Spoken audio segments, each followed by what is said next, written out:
Hello folks, Pipeman 1861 here. Well, it has happened. I'm making my first video of the fall in my workshop. It is, as most Halloween evenings go. Happy Halloween to all of you folks, by the way. As most Halloween evenings go, it seems like in Indiana, it is cold and rainy. So we are doing this inside. I want to start off by saying thank you so much to everybody who watched my Halloween special, which actually I posted on Monday. I appreciate that. I know that's a very long video, and I appreciate y'all watching it. I hope you enjoyed it. And another thing I wanted to say is I am smoking, and this is for Paladin Piper, because I've been very much enjoying his month of Dr. Grabow videos. I need to watch his one he posted today, the last one. Well, tonight I'm smoking Sleepy Hollow, of course, Halloween, in my brand new to me, newly restored Dr. Grabow Meerschaum lined. Okay, and imported Briar Meerschaum lined Dr. Grabow, and it is marked. Let me see. Fairly sure it's marked somewhere made in Italy, and the ones that are stamped made in Italy were, of course, made in Italy. Huh? Maybe this one isn't. I don't know, but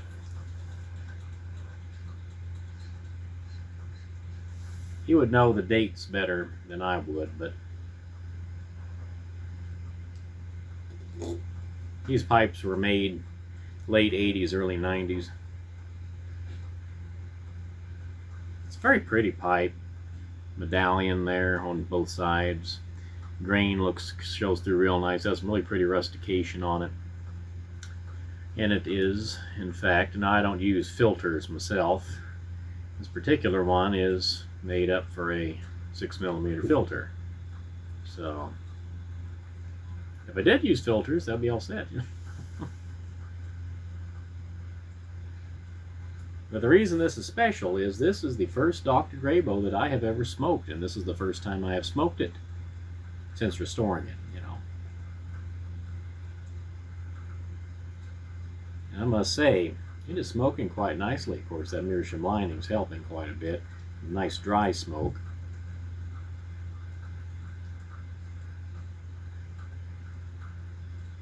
But no, I am very pleased with this so far. So, Paladin Piper, you're right. Dr. Grabow pipes are very nice. At least this one is. I've passed up on some of these over the years, so I think I might have to start picking some of these up. Got this one in a lot on. I think this is one of those I got in a lot on Goodwill auctions last year.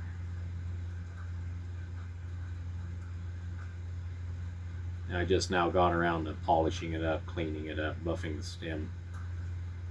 It was very lightly smoked. I'm very pleased with this pipe. It smokes nicely. And I gotta say, it's nice to be back in my workshop for one reason. I can get the room note of the tobacco I'm smoking. It's very nice. Very nice indeed. So, need to move this box one of these days. There we go.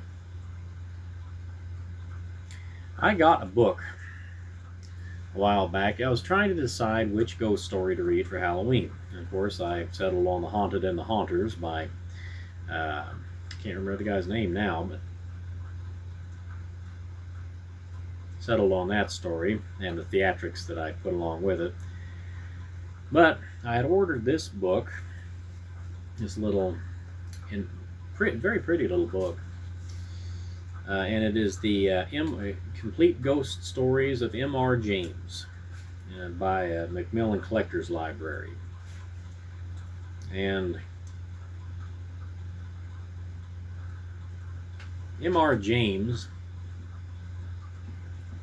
I figured this would be a good topic, seeing as how it's Halloween night. I didn't think I was going to be able to. The reason, backing up real quick, the reason I didn't think I was going to. The reason I posted the 1 hour long ghost story on Monday was we were supposed to be driving to Illinois right now, but I had to stay late at work, and by the time I got home, it would have been way too late. We would have gotten there too late. So we're going to leave early tomorrow morning. So I'm making this video tonight. So, M.R. James, Montgomery Rhodes James. I'm trying to remember. Let me see. There it is. Here's his biographies in the back. Montague. Montague Rhodes James was born in 1862 at Goodnestone Parsonage, Kent, in England, where his father was a curate. But the family moved soon afterward to Great Livermere in Suffolk. James attended Eton College and later King's College, Cambridge, where he won many awards and scholarships. From 1894 to 1908, he was director of the Fitzwilliam Museum in Cambridge, and from 1905 to 1918 was provost of King's College.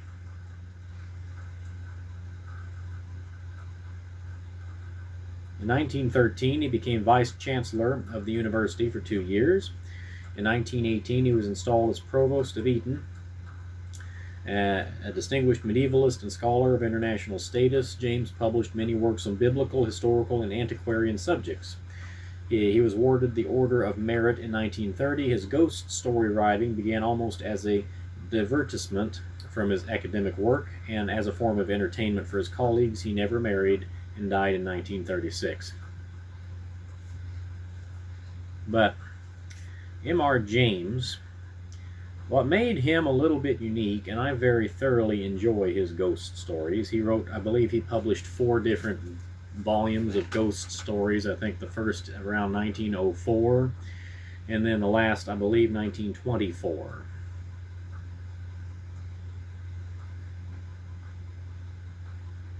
And what made Mr. James unique, Mr. M.R., Mr. James unique, was he, up to his point in their late 1800s, early 1900s, ghost stories were traditionally they were very gothic in setting. A castle on a dark and stormy night, and an unawares traveler shows up and is scared and silly. That sort of a story. Well, M.R. James chose for his settings, his story settings, the setting of the story, the location, if you will, modern, for his time, modern settings, like a person, drives their new motor car out to what have you. For example, let me see. Let me see. I can't remember if it was M.R. James who wrote this.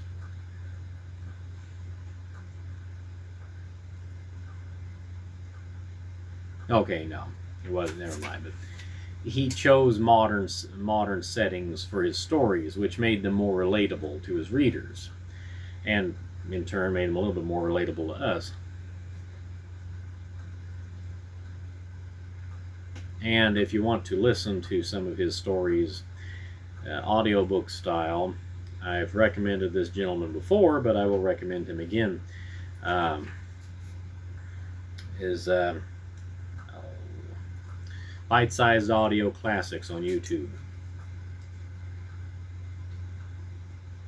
He does an exceptionally good job. He's an English gentleman. He's an actor and a voice actor, and he narrates a lot. He's narrated a lot of Victorian and Edwardian ghost stories, including many of M.R. James. But here are some of my favorites. This is all of his ghost stories, but I'm just going to tell you some of the titles of my favorites.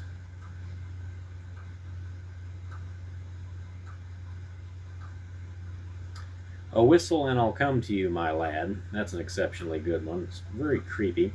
Fella finds an ancient whistle buried in the sand, and he blows it. No sound comes out, but something comes to him. Mr. Humphreys and His Inheritance is another exceptionally good story. And these summaries are my own. Gentleman inherits his uncle's estate, who he's never met, and inherits a little bit more than he bargained for in the maze, trying to avoid any spoilers. I'm excited about this book because some of these stories I haven't heard or read before, so I'm looking forward to that. A View from a Hill is exceptional.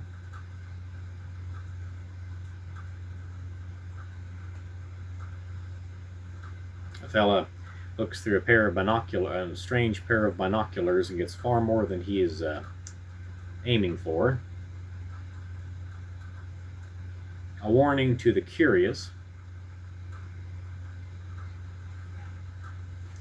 A treasure hunter finds a ancient English crown and has a mysterious attachment with horrific consequences.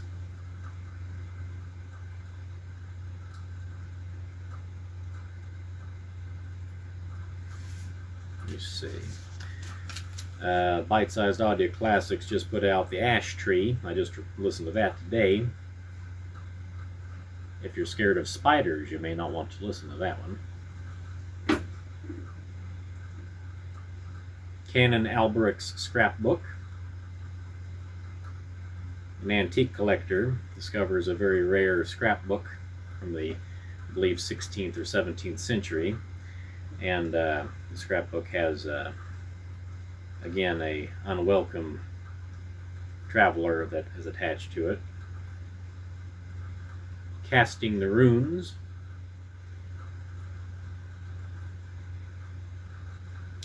I should have put this one.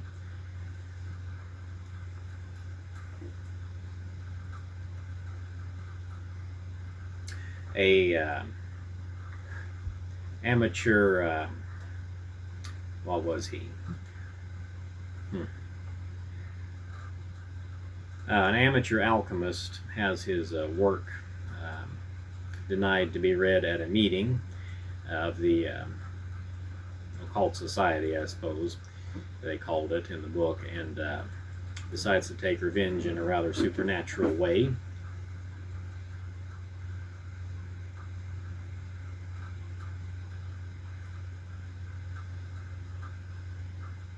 Count Magnus was a good one, but I cannot quite remember the plot of that.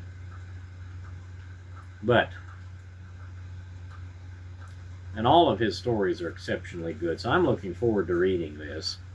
I got this thriftbooks.com. It was a used copy. I think it was $9.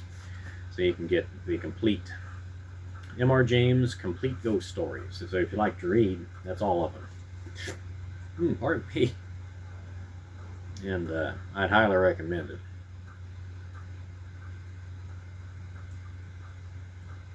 As far as other ghost stories, not M.R. James, that I recommend, I think everybody needs to listen to at least Bite-Size Audio Classics version of Thornley Abbey. That is a truly creepy, horrifying story, because it kind of has a weird plot twist to it. And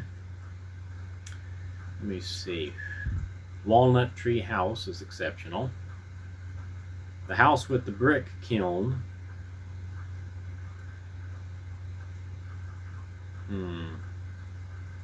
I think that's about all I can think of at the moment. But get on Bite-Sized Audio Classics, because there are a lot of good ones on there. They're all free, you know, they're on YouTube. And I'd highly recommend you listen to him. It's a lot of fun.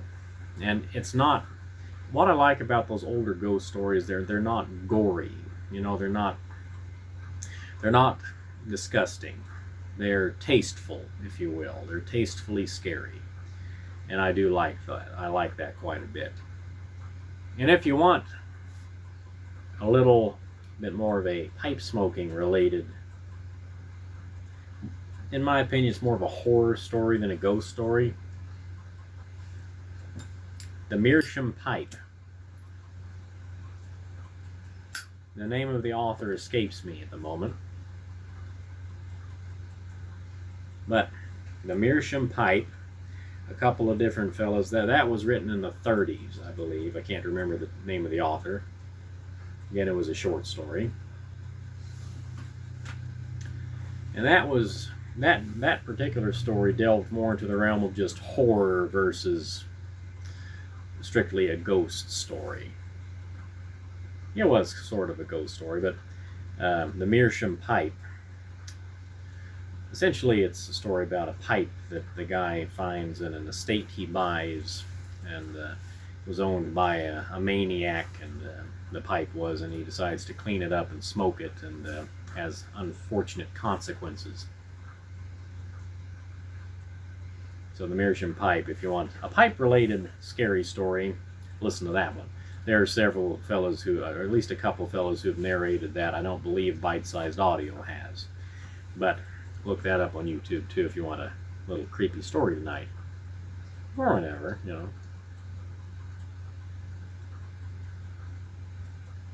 Well, the Dr. Grabow has not failed to disappoint. It is an exceptionally good smoker. I think it's going to be one of my favorites now.